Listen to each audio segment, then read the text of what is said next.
ಶಕ್ತಿಯ ಮಗುವೆ. ಈ ಕಲಿಯುಗದಲ್ಲಿ ಆಹಾರವೇ ಪರಬ್ರಹ್ಮ.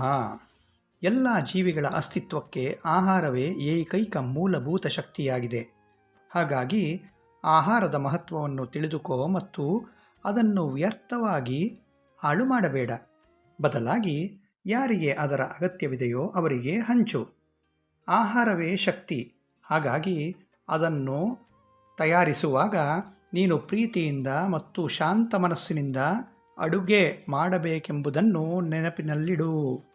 ಆಹಾರವು ಶಕ್ತಿಯಾಗಿದ್ದರಿಂದ ನಿನ್ನಿಂದ ಹೊರಹೊಮ್ಮುವ ತರಂಗಗಳು ಅದು ಗ್ರಹಿಸುತ್ತದೆ. ಹಾಗಾಗಿ ಚಂಚಲ ಅಥವಾ ಗೊಂದಲಮಯ ಮನಸ್ಸಿನಿಂದ ಎಂದಿಗೂ ಅಡುಗೆ ಮಾಡಬೇಡ.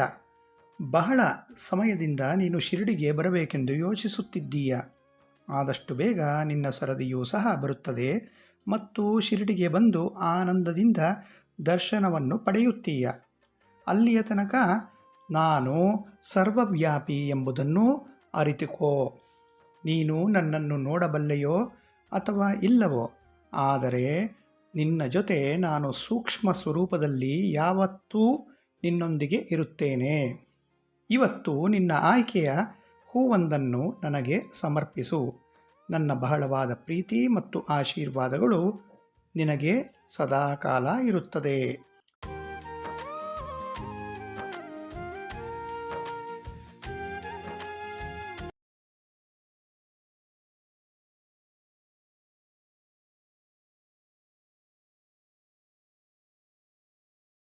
स्वतंत्रतानी जीवा. आज स्वतःला आरशात बघा व स्वतःलाच पाहून हसा. एक छानशी मिठी द्या आणि नेहमी विश्वास ठेवा की मी तुमच्या सोबतच आहे व तुमच्यावर खूप प्रेम करतो. म्हणून आनंदी रहा व खूप हसत रहा.